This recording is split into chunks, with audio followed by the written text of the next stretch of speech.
وظیفہ یا حنان یا منان پڑھنے کا مطلب اللہ تبارک و تعالیٰ کے دو صفاتی ناموں کا ورد کرنا ہے۔ حنان اور منان دونوں اللہ تبارک و تعالیٰ کے صفاتی نام ہیں، جن کا مطلب ہے رحم کرنے والا اور بخشنے والا۔ وظیفہ کے کچھ فائدے ہو سکتے ہیں۔ نمبر 1، دل کے سکون اور اطمینان حاصل کرنا۔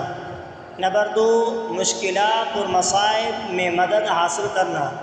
نمبر 3، رزق کی فراوانی حاصل کرنا۔ وظیفہ پڑھنے کا طریقہ: وضو کر کے ایک صاف جگہ پر بیٹھے 100 مرتبہ یا حنان یا منان کا ورد کریں۔ آخر میں اپنی حاجات کے لیے دعا کریں۔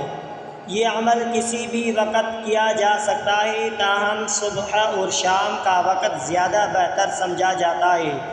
ہمیشہ دعا مانگتے وقت دل کی پاکیزگی اور اللہ تبارک و تعالیٰ پر یقین ہونا ضروری ہے۔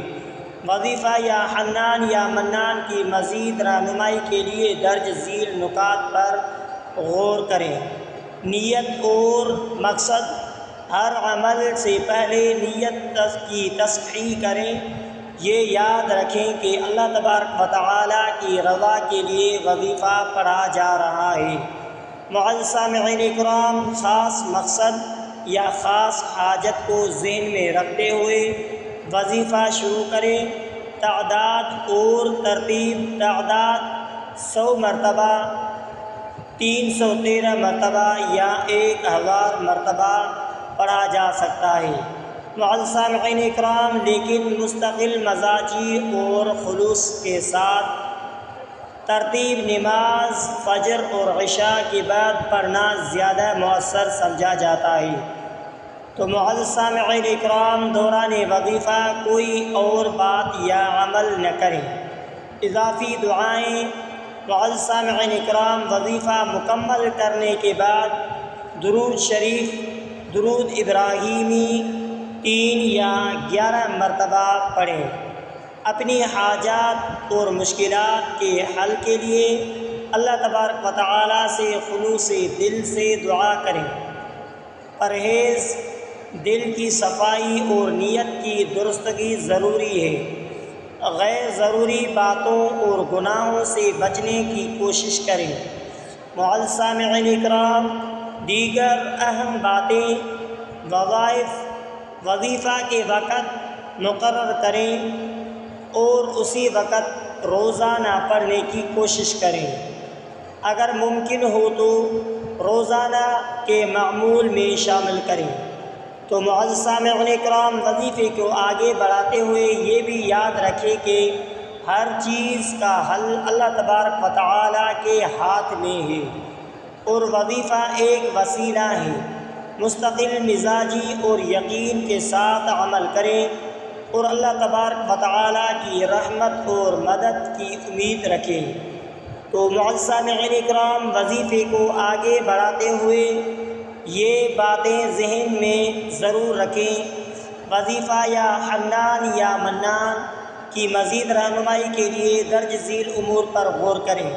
نماز اور عبادات: 5 وقتہ نماز باقاعدگی سے ادا کریں۔ تہجد کی نماز ادا کرنے کی کوشش کریں، کیونکہ یہ وقت اللہ تبارک و تعالیٰ کی رحمتوں کے نزول کا وقت ہوتا ہے۔ نماز کے بعد دعا میں یا حنان یا منان کا ورد شامل کریں۔ اذکار: صبح و شام اذکار میں شامل یا حنان یا منان کو شامل کریں۔ اذان کے بعد فرض اور نماز کے بعد کے اذکار میں بھی اس کا ورد کریں۔ نوافل یا حاجت کی نماز پڑھ کر اپنی حاجت کے لیے دعا کریں۔ صلاۃ التسبیح بھی پڑھیں، کیونکہ یہ گناہوں کی معافی اور مشکلات کے حل کے لیے مؤثر سمجھی جاتی ہے۔ روزانہ کی روٹین: صبح جلدی اٹھنے کی عادت ڈالیں اور فجر کی نماز کے بعد قرآن پاک کی تلاوت کریں۔ اپنے دن کا آغاز اللہ کا نام لے کر کریں اور ہر کام میں اللہ تبارک و تعالیٰ سے مدد طلب کریں۔ صدقہ و خیرات کریں، کیونکہ صدقہ مشکلات کو دور کرتا ہے اور رزق میں برکت لاتا ہے۔ مسکینوں، یتیموں اور ضرورت مندوں کی مدد کریں۔ اجتماعی دعا: اگر ممکن ہو تو مسجد میں اجتماعی دعاؤں میں شامل ہوں۔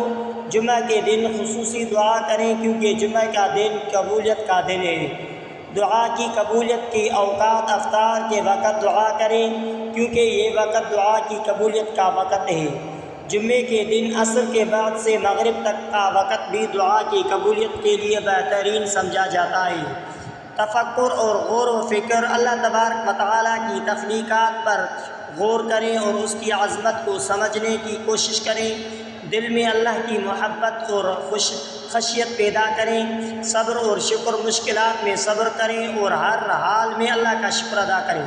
اپنی حاجات کی تکمیل کے لیے اللہ پر توکل کریں اور مایوس نہ ہو۔ استغفار، کثرت سے استغفار کریں کیونکہ استغفار سے دل کی صفائی ہوتی ہے اور اللہ کی رحمت نازل ہوتی ہے۔ یہ سب امور آپ کے وظیفہ کو مؤثر بنانے میں مدد ثابت ہوتی ہے۔ اللہ تبارک و تعالیٰ سے دعاؤں کی قبول فرمائے اور مشکلات میں آسانی فرمائے، آمین۔ وظیفہ یا حنان یا منان کو مزید مؤثر اور باقاعدہ بنانے کے لیے کچھ اضافی رہنمائی درج ذیل ہے۔ خلوص نیت، ہر عمل خلوص نیت اور مکمل یقین کے ساتھ کریں۔ اللہ کی رضا کے لیے ہر عمل کریں اور دنیاوی فائدے کی فکر نہ کریں۔ سکون اور توجہ، وظیفہ پڑھتے وقت مکمل توجہ اور دھیان اللہ تبارک و تعالیٰ کی طرف رکھیں۔ دل کو پرسکون رکھیں اور جلد بازی سے پرہیز کریں۔ ماحول کی صفائی، ایسی جگہ کا انتخاب کریں جہاں شور نہ ہو اور آپ کو وظیفہ کرنے میں خلل نہ آئے۔ بہتر ہے کہ صاف اور پاکیزہ جگہ پر بیٹھ کر وظیفہ کریں۔ مستقل مزاجی کے ساتھ روزانہ وظیفہ کریں۔ چند دن کرنے کے بعد چھوڑ نہ دیں بلکہ مستقل مزاجی کے ساتھ جاری رکھیں۔ دعا کے آداب، دعا مانگنے وقت اللہ تبارک و تعالیٰ کی تعریف، حمد و ثنا کریں۔ درود شریف کے ساتھ دعا کا آغاز اور اختتام کریں۔ عاجزی و انکساری کے ساتھ دعا اور اللہ کی رحمت پر یقین رکھیں۔ روحانی اساتذہ کی رہنمائی اور اگر ممکن ہو تو کسی روحانی استاد یا بزرگ سے مشورہ کر لیں جو آپ کی رہنمائی کر سکیں۔ ان سے دعاؤں اور وظیفے کے بارے میں مفید نصیحت حاصل کریں۔ صبر و تحمل، دعا کی قبولیت کو وقت لگ سکتا ہے، اس لیے صبر کریں، مایوس نہ ہو اور دعا مانگتے رہیں۔ دل کو حسد، کینہ، بغض اور دیگر منفی جذبات سے پاک کریں۔ دوسروں کے ساتھ اچھا سلوک کریں اور دل میں محبت اور خیر سگالی رکھیں۔ تلاوت قرآن، روزانہ قرآن کی تلاوت کریں اور اس کی معنی پر غور کریں۔ قرآن کی آیات اور سورتوں کو یاد کریں، انہیں اپنی دعاؤں میں شامل کریں۔ درود شریف، کثرت سے درود شریف پڑھیں کیونکہ درود شریف دعا کی قبولیت کے لیے بہت مؤثر ہے۔ درود تاج، درود ابراہیمی یا کوئی بھی مصنون درود شریف پڑھ سکتے ہیں۔ صبح و شام کے اذکار میں شامل کریں کیونکہ یہ دن بھر کی حفاظت اور برکت کا ذریعہ ہے۔ حلال رزق روزی، اپنی کمائی و حلال کو ذریعہ بنائیں، حاصل کریں اور حرام سے بچیں۔ رزق میں برکت کے لیے حلال کمائی اور صدقہ خیرات پر توجہ دیں۔ اللہ تبارک و تعالیٰ کی آپ کی دعاؤں قبول فرمائے، مشکلات دور کرے، آمین۔ اپنی رحمتوں سے نوازیں، آمین۔ وظیفہ یا حنان یا منان مزید مؤثر اور مفید بنانے کے لیے کچھ اضافی ہدایات اور عملی اقدامات درج ذیل۔ وضو اور پاکیزگی، ہمیشہ وضو کے ساتھ وظیفہ کریں کیونکہ وضو کے ساتھ پڑھا گیا وظیفہ مؤثر ہوتا ہے۔ جسم اور لباس پاکیزہ کا خیال رکھیں۔ صحیح تلفظ، الفاظ کا صحیح تلفظ، ادائیگی دھیان رکھیں۔ اگر عربی زبان سے واقفیت کم ہوتی ہو تو صحیح تلفظ سیکھیں۔ نماز پڑھیں، وظیفہ سے پہلے 2 رکعت نفل نماز حاجات ادا کریں۔ نفل نماز کے بعد دعا کریں اور پھر وظیفہ شروع کریں۔ درود شریف، وظیفہ شروع کرنے سے پہلے اور بعد میں درود شریف کا ورد کریں۔ درود شریف کم از کم 11 بار پڑھیں۔ قرآن کی آیات، وظیفہ کے ساتھ قرآن پاک کو کچھ مخصوص آیات پڑھیں جسے سورہ فاتحہ، آیت الکرسی اور دوسرے سورہ اخلاص۔ یہ آیات وظیفہ کی تاثیر کو بڑھا دیتی ہے۔ فجر اور عشاء کے بعد وظیفہ زیادہ مؤثر ہوتا ہے، تاہم اپنی سہولت کے مطابق منتخب کر سکتے ہیں۔ تہجد کا وقت دعا اور وظیفہ کے لیے بہت بابرکت صدقہ ہوتا ہے۔ صدقہ، وظیفہ کے ساتھ صدقہ کرنے کی عادت ڈالیں۔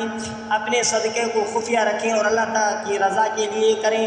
خلوص اور نیت، وظیفہ کرتے وقت دل کی صاف رکھیں اور خلوص نیت سے پڑھیں۔ اللہ پر کامل یقین اور بھروسہ رکھیں۔ گھر کے ماحول کو پرسکون اور پاکیزہ بنائیں، گھر میں اسلامی تعلیمات کا نفاذ کریں اور اہل خانہ کو بھی وظیفات کی تلقین کریں۔ اجتماعی دعا اگر ممکن ہو تو اہل خانہ یا دوستوں کے ساتھ جماعی دعا کریں۔ جمعہ کے دن خصوصی دعا کریں۔ مراقبہ وظیفہ کے بعد کچھ مراقبہ وقت اللہ تبارک و تعالیٰ کی یاد میں مراقبہ کریں، دل کی گہرائیوں سے اللہ سے مدد طلب کریں۔ استغفار روزانہ استغفار بنیادی طور پر استغفار کریں، یہ دل کو پاک کرتا ہے اور اللہ کی رحمت پر قریب رہتا ہے۔ 100 مرتبہ استغفر اللہ ربی من کل ذنب و اتوب پڑھیں۔ شکر گزاری اللہ کی دی ہوئی نعمتوں کی شکر ادا کریں، ہر حال میں اللہ کا شکر گزار کریں چاہے حالات جیسے ہی بھی ہو۔ احتساب اپنے اعمال کا روزانہ محاسبہ کریں، غلطیوں اور گناہوں سے توبہ کریں اور انہیں دوبارہ نہ دہرانے کی کوشش کریں۔ حاجات کی فہرست اپنی حاجات کو ایک کاغذ پر لکھیں اور روزانہ وظیفے بعد ان کے لیے دعا کریں۔ اپنی دعا میں تفصیل اور خلوص شامل کریں۔ اللہ تبارک و تعالیٰ آپ کی تمام دعاؤں کو قبول فرمائے، آپ کی دل مرادی پوری کرے، برکتوں کا